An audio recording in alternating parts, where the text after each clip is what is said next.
Clear out your desk by the end of the day. The words echoed in my head as I stared at Mr. Harrison, my boss of 5 years, wondering if I'd heard him correctly. There must be some mistake, I managed to say. The client data breach. I had nothing to do with it. He shuffled the papers on his desk, avoiding my eyes. The evidence is quite clear, Sarah. Your login credentials were used to access and leak sensitive information to our biggest competitor. The board has no choice. Because someone stole my password. I protested, my voice rising. I've been telling it for weeks that something was wrong with my account. I'm sorry, he said, not sounding sorry at all. The decision is final. As I walked out of his office in a daze, I caught a glimpse of my sister Diana watching from her corner office, a small smirk playing on her lips. That's when everything clicked into place. The accidental coffee spill on my laptop last month that required a password reset. The strange emails I'd been getting.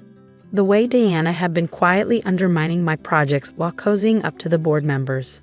My own sister had orchestrated my downfall.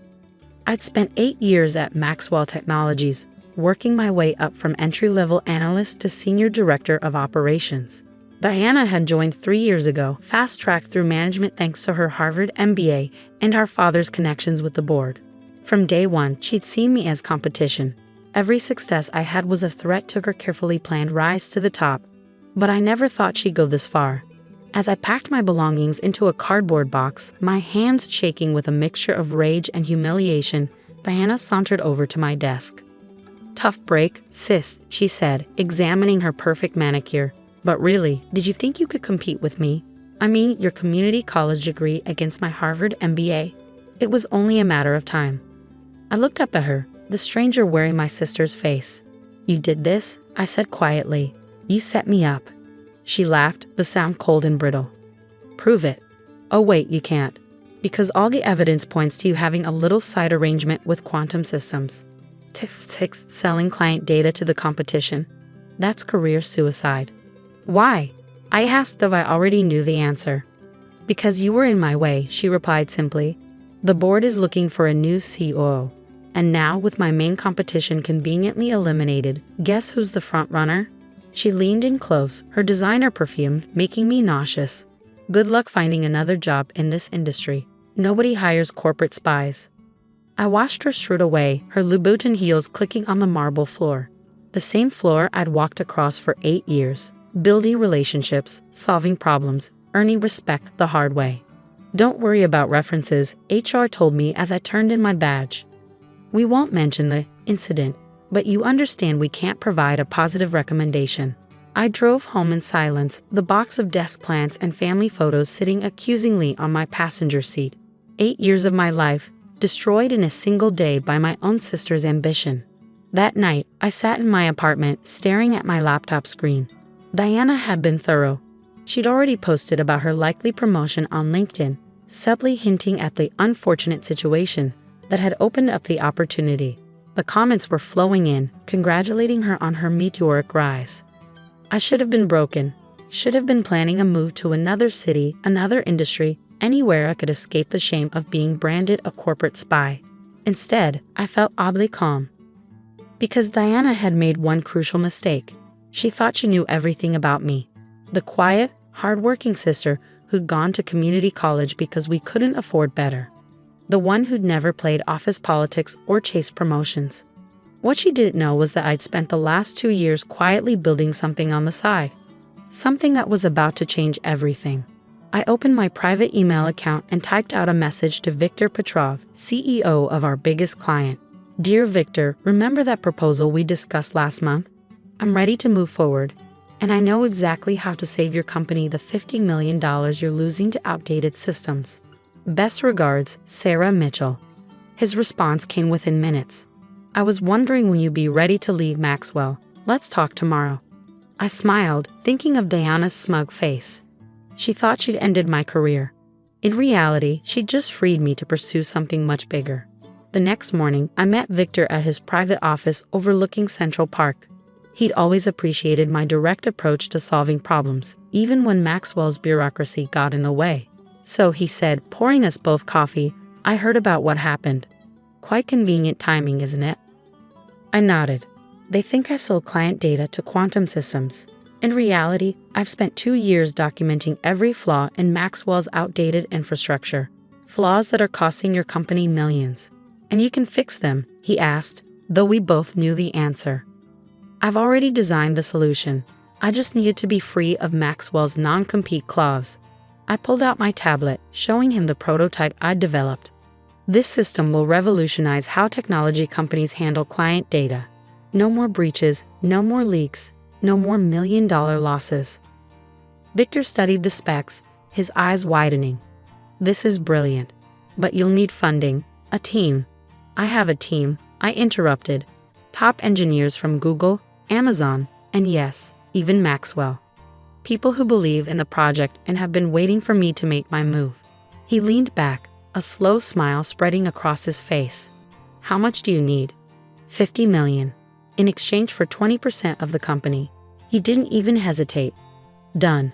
But I want something else too. What's that? I want Maxwell Technologies as your first acquisition target. Their stock is about to take a hit when we terminate our contract. Should make them quite affordable in about, 18 months. I felt a slow smile spread across my face. Funny you should suggest that. I've already drawn up the plans. Over the next year, I disappeared completely from the tech world. Diana probably thought I'd gone to work at some small company, licking my wounds. Instead, I was building something revolutionary. We called it Sentinel Systems, a complete reimagining of how companies protect and manage sensitive data. Our beta test showed a 99.9% reduction in security breaches. Major tech publications started whispering about the mysterious startup that was about to change the industry. Diana, meanwhile, got her promotion. She became COO of Maxwell Technologies just in time to watch their stock price plummet as major clients, led by Victor, began jumping ship. I kept tabs on her through industry news. She gave interviews about Maxwell's transitional period, promising innovations that never materialized. The board grew increasingly impatient as the company's value dropped month after month. Then came the day I'd been planning for all along. Maxwell's stock hit an all-time low. The board was desperate for a lifeline, and Sentinel Systems, now valued at over $300 million, was ready to make its first acquisition. I sat in my sleek downtown office, looking at the latest headline, Tech's hottest startup in talks to acquire Maxwell Technologies. My phone buzzed, a text from Diana. Did you see the news? Some startup is trying to buy us. Don't worry, I'll make sure they keep the family embarrassment far away from any decisions. I smiled, setting my phone down without replying. Tomorrow at 9 a.m., the board would meet to discuss the acquisition offer, and Diana would finally learn who was really behind Sentinel Systems. Sometimes the best revenge isn't getting even. It's rising so far above your enemies that they can't help but look up and see you coming. I arrived at Maxwell Technologies at precisely 8:45 a.m., 15 minutes before the board meeting was scheduled to begin. The security guard at the front desk did a double take when he saw me. Miss Mitchell? But you're? Expected at the board meeting, I finished for him, holding up my visitor's badge. Could you please let Mr. Harrison know I'm here? Walking through those marble halls again felt surreal. Employees who'd once been my colleagues stared openly, whispering behind their hands. My designer suit and confident stride were a far cry from the broken woman they'd watched leave in disgrace a year ago. I was early, but the boardroom was already full. Diana stood at the front, laser pointer in hand, likely preparing another of her famous presentations about Maxwell's bold new direction. The room fell silent as I walked in. Diana's laser pointer clattered to the floor. "What are you doing here?" she demanded, her voice higher than usual. Mr. Harrison stood up, looking uncomfortable. "Sarah, there must be some mistake. The meeting with Sentinel Systems CEO isn't until 9 o'clock. I finished checking my watch. I'm a few minutes early. I hope you don't mind." Diana's face went from red to white in a span of seconds. You're not. Sarah Mitchell, CEO and founder of Sentinel Systems, I said, taking my seat at the head of the table. Shall we begin? The next few minutes were chaos. Diana tried to have security remove me. Mr. Harrison had to be convinced that my credentials were real. Board members frantically pulled up news articles about Sentinel Systems on their phones, trying to understand how they'd missed this connection. "This is impossible," Diana finally sputtered. You were fired for corporate espionage. You couldn't possibly. Interesting you should mention that. I interrupted smoothly, opening my briefcase. I have here documented proof that the data breach which led to my termination was actually orchestrated by someone else within Maxwell Technologies. Would you like to see it, Diana? She fell back into her chair, face ashen. But that's not why we're here today. I continued, addressing the board. We're here because Maxwell Technologies is failing. Your stock has dropped 60% in the past year. Major clients are leaving, and your technology is hopelessly outdated. I clicked a button, bringing up Sentinel's acquisition proposal on the screen. We're prepared to offer a generous purchase price, well above current market value. We'll retain most employees, modernize your infrastructure, and restore Maxwell to its former glory. And what happens to current leadership? One board member asked, pointedly not looking at Diana. That will be evaluated on a case-by-case basis, I replied, though I have serious concerns about certain executives who may have engaged in corporate sabotage. Diana stood up so quickly her chair fell backward. You can't do this. I'm COO. I've given everything to this company, including your integrity. I asked quietly, let's talk about what really happened last year, shall we? Over the next hour, I laid out everything, the stolen password, the fabricated evidence, the carefully orchestrated sabotage.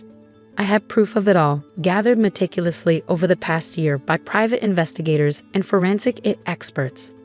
Ms. Mitchell, the board chairman said when I finished, I believe we owe you an apology. Diana tried one last desperate move. Daddy, she pleaded, turning to our father who sat on the board. You can't let her do this. I'm your daughter. So am I said softly, and you chose to destroy my career rather than compete fairly. Our father looked between us, years of family dynamics playing across his face. Finally, he said, the board will vote to accept Sentinel's offer. Diana ran from the room, mascara streaming down her face. Part of me wanted to follow her, to offer comfort like I had when we were children. But that part of our relationship had died the day she chose ambition over family. The acquisition moved quickly after that. Within a month, Sentinel Systems owned Maxwell Technologies. Our advanced security infrastructure was integrated into their systems, immediately solving the problems that had been driving clients away. Diana resigned before I could fire her, though the evidence of her corporate espionage would have been grounds for immediate termination. Last I heard, she'd moved to Chicago to work for a smaller tech firm. I kept my office in the Sentinel building, only visiting Maxwell's headquarters when necessary. But 6 months after the acquisition, Diana appeared in my lobby. Security called up, my assistant said, your sister is here.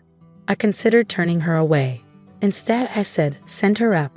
She looked different, humbler somehow, without the designer clothes and perfect makeup. She stood awkwardly in my office, staring at the view of the city. Quite a view, she finally said. Better than Maxwell's. What do you want, Diana? She turned to face me, eyes bright with unshed tears. I want to know how you did it. How you built all this while we thought you were finished. I did it by working harder than anyone else. By believing in myself when no one else did. And by never ever sacrificing my integrity for quick success. She nodded slowly. I've been offered a job at a startup in Seattle. Clean slate, fresh start. I wanted you to know. I hope you do better there, I said. I hope you learn that success doesn't have to come at someone else's expense. After she left, I stood looking out at the city, thinking about choices and consequences. Diana had chosen to destroy me to advance her career. I had chosen to rise above destruction to build something meaningful. 1 year later, Sentinel Systems was valued at over $1 billion.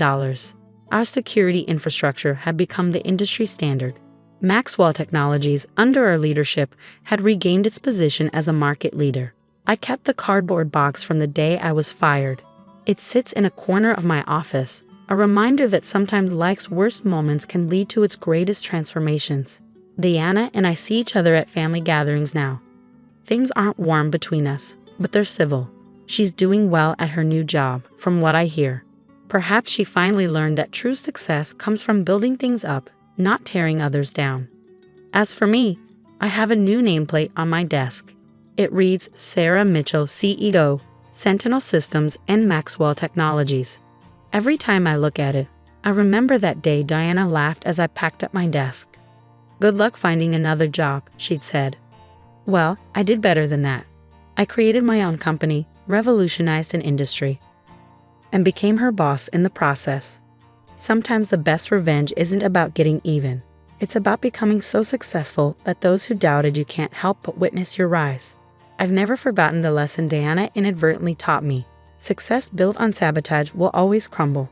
But success built on innovation, integrity, and resilience, that's unshakable.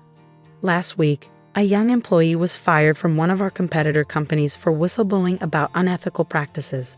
I had HR reach out to her immediately. She starts next month as a project manager. Because sometimes, getting fired isn't the end of your story. Sometimes it's just the beginning of a much better one. And sometimes, the person who tries to destroy your career accidentally sets you on the path to building an empire.